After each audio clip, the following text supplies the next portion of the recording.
2A Sectional 27. When you circle this one at the beginning of the playoffs, you say maybe we'll see Busco versus Lures in the championship game. Busco obviously had a tough task last week, an 8-1 Oak Hill team. They pretty well manhandled them. Jason Nicodemus did the bulk of the work in a 38-14 win, 38-16, 38-14 win. Nicodemus 5 touchdowns for the second week in a row. Busco goes to Elwood this week. If you're a Busco coach, if you're Lee Etzler on that coaching staff, what are you concerned about this week? Maybe overlooking Elwood and thinking, okay, well, we've got Lures 2 weeks from now? Is that your biggest concern? I think your biggest concern is to play your game, focus on this game. As you mentioned, you can't be looking ahead. But Elwood, they've got a strong record, 8-2. They're not. I think if Busco was playing a team that maybe pulled a big upset that was, two-win team or a 4-win team or something, that you could run into that. I also think that Churubusco's been in the situation before in the playoffs where they've got to find a way to win this game right now. Don't think about Lures yet. If Lures is there next week, that's when you concentrate on that. And one of the things we've said all season long is that Churubusco is a run-dominated offense, and they need to be able to pass the ball. They didn't throw down the field last week, but they threw some short passes that resulted in touchdowns to Jason Nicodemus and Jay Petrie.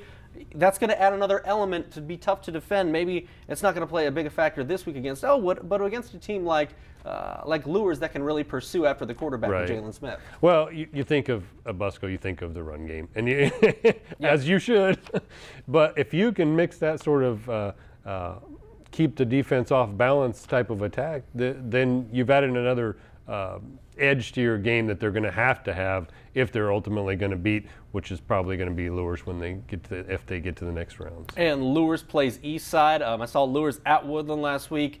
23-8 was the final in that one, but Lures was more dominant than that. Hard to get that much scoring because both teams like to run the ball, and it was a little bit sloppy out there on the field.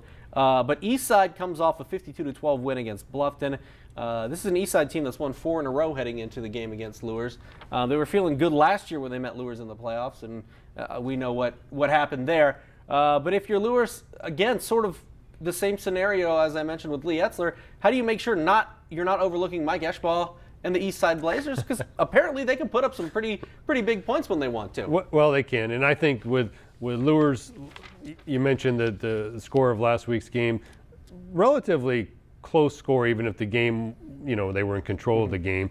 And I think the fact that they haven't started off blowing somebody completely out where it's a 40-point game is helpful in taking each week seriously.